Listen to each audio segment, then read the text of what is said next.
பசங்க வேற எங்க இருக்க தெரியல. என் பசங்களோட வாழ்க்கையை நாசம் பண்ணிட்டீங்களே. வைக்கக்கூடாத இடத்துல கையை வச்சுட்டு ரொம்ப அசையமா பேசிட்டாங்க. எங்க தப்பு இல்லாம நாங்க பயப்பட வேண்டிய அவசியம் இல்லை. இனிமே தாங்க சக்தி எங்களுக்கு இல்லை. எல்லாருக்கும் வணக்கங்க. நான் பாடகர் மனோஜ் சாரோட வைஃப் பேசுறேன். நடந்தது என்னன்னா, என் பையனோட ஃப்ரெண்டு வீட்டுக்கு வந்துட்டாங்க. அவங்களுக்கு சாப்பாடு கொடுத்துட்டோம். ஃப்ரெண்டு போறாங்கன்னு சொல்லிட்டு அவங்க பின்னாடி என் பையன் போயிட்டாங்க. பையன் வெளியே போயிட்டாங்கன்னு சொல்லிட்டு நாங்கள் நிற்கிறோம் வெளியே. இதுக்குள்ள யாரோ பசங்க வந்து வீட்டு சைடே பார்த்துட்டு இருக்காங்க. பார்த்துட்டு இருக்கும்போது பையன் கேட்டாங்க, எதுக்கு இப்படி பார்க்குறீங்க அப்படி இப்படி கேட்ட உடனே கெட்ட வார்த்தை பேசிட்டான் அந்த பையன். சினிமாக்காரங்க தானே, தெரியும் நீங்க அப்படி இப்படின்னு சொல்லிட்டு பேசிட்டாங்க. எது கூட அப்படி பேசுறீங்கன்னு சொல்லிட்டு பையன் கத்துட்டாங்க. கத்துன உடனே நாங்கள் பயந்துட்டு என்ன நடக்குதுன்னு சொல்லிட்டு வெளியே போயிட்டோம். அந்த பையன் பைக்கில் அப்படியே ஓடி போயிட்டு அங்கே முன்னாடி போயிட்டு ஃபோன் பண்ணிட்டு 4 பேர் வர வச்சுட்டாங்க. 4 பேர் வர வச்சுட்டு சத்தம் பண்ணிட்டே இருக்காங்க, கெட்ட வார்த்தை பேசிட்டே இருக்காங்க. நாங்கள் போயிட்டு எதுக்கப்பா வேணாம் சண்டே எல்லாம் வந்துருங்க அப்படின்னு சொல்லிட்டு நான் பையனை கூப்பிட்டு வரும்போது கல்லெல்லாம் போட்டு அடிச்சிட்டாங்க. ஃபுல்லாக எனக்கு இங்கே எல்லாம் அடிபட்டுட்டு என் பையனை கூப்பிட்டு வந்துட்டா. பையன் மேலே 2 பசங்களும் நல்லா அடிபட்டுச்சு.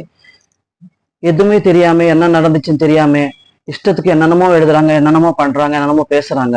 ஆனா நாங்க அந்த மாதிரி ஆளுங்க இல்லை. தெரியும், என் வீட்டுக்காரர் வந்து 40 வருஷம் இந்த இண்டஸ்ட்ரியில எப்படி இருந்தாங்கன்னு தெரியும். 39 வருஷமா இந்த சென்னையில நான் எப்படி இருக்கேன்னு தெரியும் எல்லாருக்கும். எப்படி பேசுறாங்க, எப்படி காட்டுறாங்கன்றது எங்களுக்கு புரியவே மாட்டுது. பின்னாடி யாரு இருக்கான்னு தெரியாது. என் பையன் நைட்டு சொல்லிட்டாங்க, அம்மா கேஸ் கொடுக்கலாம்மா சொல்லிட்டாங்க. அப்பா வேற ஊர்ல இல்லடா, சின்ன பசங்க போட்டும் அப்படின்னு சொல்லிட்டு. எதுக்கான நானும் ஒரு தாய் தான். பசங்க பத்தி எனக்கு தெரியும், அந்த கவலை என்னன்னு எனக்கு தெரியும். ஜெயிலுக்கு போனா அதோட லைஃப் என்னன்னு எனக்கு தெரியும். அதனால வேணாடான்னு சொன்னான். ஆனா நைட்டு மட்டும் என் பசங்க நல்லா திட்டுட்டேன். நானும் அந்த கோவத்துல அவங்க ரூம்குள்ள போய் நான் படுத்துட்டேன். எனக்கு மயக்கம் வந்துச்சு, படுத்துட்டேன். அப்படியே காலையில வந்து பாக்குறேன், வேலை செய்யறவங்க கிட்ட கேட்டா ஹாஸ்பிட்டல் போறோம் சொல்லிட்டாங்க அம்மா அப்படி சொல்லிட்டாங்க. அதுக்கப்புறம் பார்த்தா ஃபோன் சுவிட்ச் ஆஃப் பண்ணிட்டாங்க. இதுக்குள்ள மீடியால என்னென்னமோ போட்டுட்டு என்னமோ பண்ணிட்டாங்க. பயந்துட்டு அவங்க ஃபோன் சுவிட்ச் எல்லாம் ஆஃப் பண்ணிட்டாங்க. எங்கே இருக்காங்க என்ன இருக்காங்க தெரியவே மாட்டேன். நானே அந்த கவலை. என் வீட்டுக்காரர் வேற ஊர்ல இருக்காங்க, பசங்க வேற எங்க இருக்க தெரியல. நாங்க என்னன்னு சொல்லிட்டு எல்லாருக்கும் தெரியும். பால் அண்ணா என் வீட்டுக்கார பத்தி எப்படி பேசிட்டாங்க தெரியும். எங்க கல்யாணத்துக்கு அவரே கை எடுத்து போட்டாங்க. நாங்க நல்லவங்க இல்லையா, எல்லாரும் சப்போர்ட்டா இருப்பாங்களா எங்களுக்கு. ஒரு கெட்டது நடந்துச்சா மட்டும் இஷ்டத்துக்கு போட்டு என் பசங்களோட வாழ்க்கையை நாசனம் பண்ணிட்டீங்களே. ஒரு நல்லது எப்போது போட்டீங்களே. நாங்க என்ன துரோகம் பண்ணிட்டோம். சின்ன பசங்கன்னு சொல்லிட்டு விட்டதுதான் தப்பாயிடுச்சு. அவங்க பின்னாடி யாரு இருக்காங்களோ என்ன பண்றாங்களோ என்னமோ அவங்களுக்கு தெரியல. ஆனா ஆண்டவர் இருக்காங்க. நாங்க என்னன்னு சொல்லிட்டு காட்டுவாங்க. இல்ல மேடம், தலைமறைவா இருக்கான்னு சொல்றாங்களே, அடி வாங்கிட்டு ஏன் தலைமறைவா இருக்கிறதா இப்ப சொல்றாங்க? இல்லைங்க, இஷ்டத்துக்கு டிவில இந்த மாதிரி காட்டு இருந்தா அவங்களுக்கு எவ்வளவு பயமா இருக்கும், அவ்வளவு அசையம் இருக்குங்க.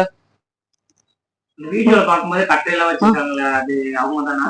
அப்போ போலீஸ் எல்லாம் இருக்காங்க சார். அவங்க கல்லெல்லாம் வச்சு அடிக்கும் போதும் சேஃப்டிக்காக கட்டு பிடிச்சிட்டாங்க. தவிர கட்டு பிடிச்சிட்டு போலீஸ் முன்னாடி எல்லாம் அடிக்கலையே. அடிச்சா அப்போ போலீஸ் என்ன பண்ணிட்டு இருக்காங்க? அப்புறம் என் பசங்க வந்து ட்ரிங்க் சாப்பிட்டாங்க, அது சாப்பிட்டாங்க, இது சாப்பிட்டாங்கன்னு சொல்லிட்டு இல்லாத பொல்லாதல கிளப்புறாங்க. அவ்வளவு தைரியம் இருந்தா உடனே அப்போவே டெஸ்ட் பண்ணலாம் இல்லையா? என் பசங்களுக்கு அப்போவே டெஸ்ட் பண்ணலாம் இல்லையா? நாங்களா போன் பண்ணி கூப்பிட்டோம் சார்.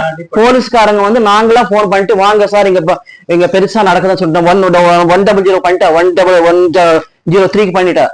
ரெஸ்பாண்ட் இல்லை. அதுக்கப்புறம் போலீஸுங்களுக்கு நான் தான் கூப்பிட்டேன். என்கிட்ட ப்ரூஃப் எல்லாம் இருக்கு. 15 பசங்க வந்துட்டாங்க, கல்லெல்லாம் வச்சு அடிச்சிட்டு இருக்காங்க, கெட்ட வார்த்தை பேசிட்டு இருக்காங்க. நான் தான் கூப்பிட்டேன், வாங்க போலீஸ்காரங்க வாங்க, இங்க ஏதோ நடக்குது இப்ப அப்படின்னு சொல்லி நாங்க தான் கூப்பிட்டோம். நான் எங்க தப்பு இருந்தா நாங்க எது கூப்பிடுறோம்? இல்ல அவங்க தான் போய் போலீஸ் ஸ்டேஷன்ல கூப்பிட்டு போன் எடுக்கல, போலீஸ் ஸ்டேஷன்ல கூப்பிட்டு பசங்க பேட்டி கொடுத்துருக்காங்க. எந்த பசங்க கூப்பிட்டு வந்தாங்க சார்? அடிப்பட்ட பசங்க. அவங்க எல்லாம் ஒண்ணு கூட்டிட்டு வர சொல்ல எங்களுக்கு ப்ரூஃப் கூட இருக்கு. நாங்க தான் போன் பண்ணி பிரச்சனை பெருசா ஆகுதுன்னு சொல்லிட்டு நாங்க போன் பண்ணி கூப்பிட்டு வந்தோம். அதோட ப்ரூஃப் எங்க கிட்ட இருக்கு. நைட் எத்தனை மணிக்கு போன் பண்ணோன்றது அந்த காலோட இது எங்க கிட்ட இருக்கு. அவங்க எல்லாம் ஒண்ணும் போன் பண்ணல சார். அதுவும் இல்லாம அந்த ஒரு பையனுக்கு தலையில அடிபட்டிருக்கு, ஒரு பையனுக்கு முதுகு. அப்ப இவங்களுக்கு அடிபட்டதெல்லாம் என்ன சொல்றீங்க நீங்க? அப்ப இவங்களை இப்படி அடிச்சிருக்காங்க. ஒரு 2 பேரால வந்து இவ்வளவு அடிக்க முடியும்? 15 பேர் சொல்லுங்க.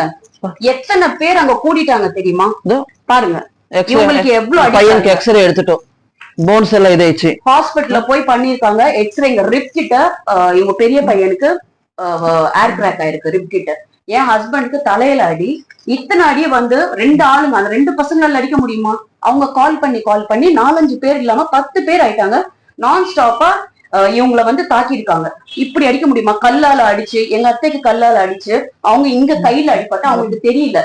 பசங்களை காப்பாத்த போயிட்டு இவங்களுக்கு பாருங்க கையில அடி, இந்த கையில பாருங்க சார், கையில அடி. இதெல்லாம் என்ன சார்? அப்போ இது பாருங்க, எங்க மாமியாரோ அவங்க நைட்டு தொடச்சிட்டு இருக்காங்க. இதெல்லாம் என்ன சார்? இவங்க தலையில அடி. இதெல்லாம் வந்து நாங்க சரி சின்ன பசங்கடா, வேண்டாம்டா, நம்ம காலையில பேசிக்கலாம், அவங்கள வந்து ஸ்டேஷன் கூப்பிட்டு வச்சு பேசிக்கலாம், வேண்டாம் இதை நம்ம பெருசு பண்ண வேண்டாம்ப்பா அப்படின்னு ஒரு தாயா, அவங்களும் பசங்கடா வேண்டாம்டா அப்படின்னு இவங்க சொல்லியிருக்காங்க சார். அப்ப இவங்களுக்கு வந்து அடியெல்லாம் நாங்க என்ன சார் பண்ணோம்? நாங்க ஹாஸ்பிட்டலுக்கு போல ஆப்வியஸா. ஏன் அப்படின்னா நாங்க வந்து சரி இதுக்குள்ள அவங்க இது நம்ம பண்ண வேண்டாம் அப்படின்னு சொல்லிட்டு இவங்க காலையில போய் ஹாஸ்பிட்டலுக்கு போய் பார்த்துட்டு வந்திருக்காங்க. அப்ப இதெல்லாம் என்ன சார் சொல்றது?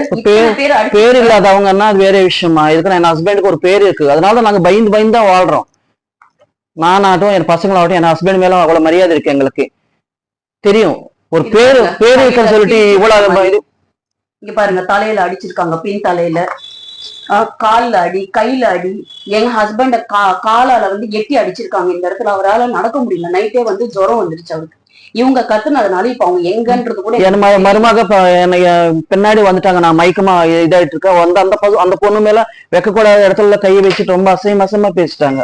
சினிமாக்காரங்க தானே அப்படி இப்படி. அந்த சினிமாக்காரங்கன்னா அவ்வளவு இதே இருக்கு சார். சார் இப்போ ஒருத்தவங்க வீடியோ எடுத்து போட்டிருக்காங்க. சொல்லுங்க, நீங்க உங்களை ஒண்ணும் பண்ண முடியாது.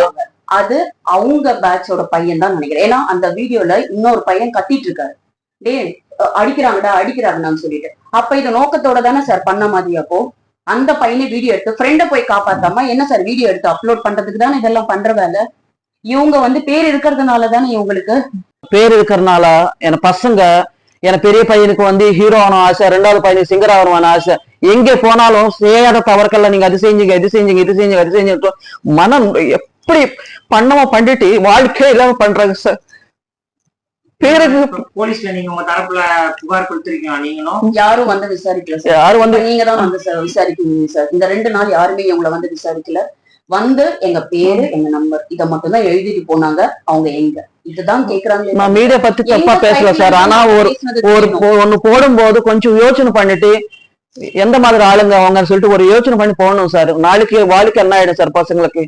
கொஞ்சமாவது யோசனை பண்ணுங்க சார். நிஜமா சொல்லணும்னா இஷ்டத்துக்கு வால் போஸ்ட் போடுவாங்க, டிவில போடுவாங்க, அது போடுவாங்க, இது போடுவாங்க, இஷ்டத்துக்கு அவங்களுக்கு அவங்க. இப்ப தெலுங்குல கூட இதை போட்டாங்க, சம்பந்தமே இல்லாம போட்டாங்க சார். இப்போ ஒரு பையன் சொல்லியிருக்கான் இன்னைக்கு காலையில, இது இன்னொரு மது போதை இல்லாம இன்னொன்னு சொல்லிட்டு போட்டிருக்காங்க. அவங்க வந்து பாத்தாங்களா இல்லாட்டி போலீஸ்காரங்க செக் பண்ணாங்களா? அது எப்படி அது இஷ்டத்துக்கு அவங்க பாட்டுக்கு சொல்லலாம் வாய்க்கு வந்தபடி? இப்ப நாங்களும் சொல்லலாம் இல்லையா சார்? ஏன் நாங்க இம்மிடியேட்டா நேற்று உங்களை கூப்பிட்டு வச்சு நாங்க பேசியிருக்கலாமே. இதுக்குள்ள இவங்களுக்கு இவ்வளவு ஃபேம் இருக்குன்னு சொல்லிட்டு இதை பண்ணாங்க, இதை குடிச்சாங்க, அது குடிச்சாங்க, ஏதாவது அவங்க செக் பண்ணாங்களா? நாங்க குடுக்கறதா இருக்கோம் சார். ஏன்னா இவ்வளவு தூரம் வந்துட்டு என்னோட ஹஸ்பண்ட் எங்க தப்பு இல்லாம நாங்க எதுவும் பயப்படணும் சார். எங்க தப்பு இல்லாம நாங்க பயப்பட அவசியம் இல்லை. ஏன்னா ஹஸ்பண்டுக்கு ஒரு நேம் இருக்குன்னு சொல்லிட்டு இத்தனை வருஷம் நாங்க பயந்துட்டு வேணாம் ஹஸ்பண்ட் பேர் வெளியே வரக்கூடாதுன்னு சொல்லிட்டு சில நிறைய மேட்டர்ஸ் நாங்க தாங்கிட்டோம். இனிமே தாங்க சக்தி எங்களுக்கு இல்ல. செய்திகளை உடனுக்குடன் தெரிந்து கொள்ள உடனே சப்ஸ்கிரைப் பண்ணுங்க.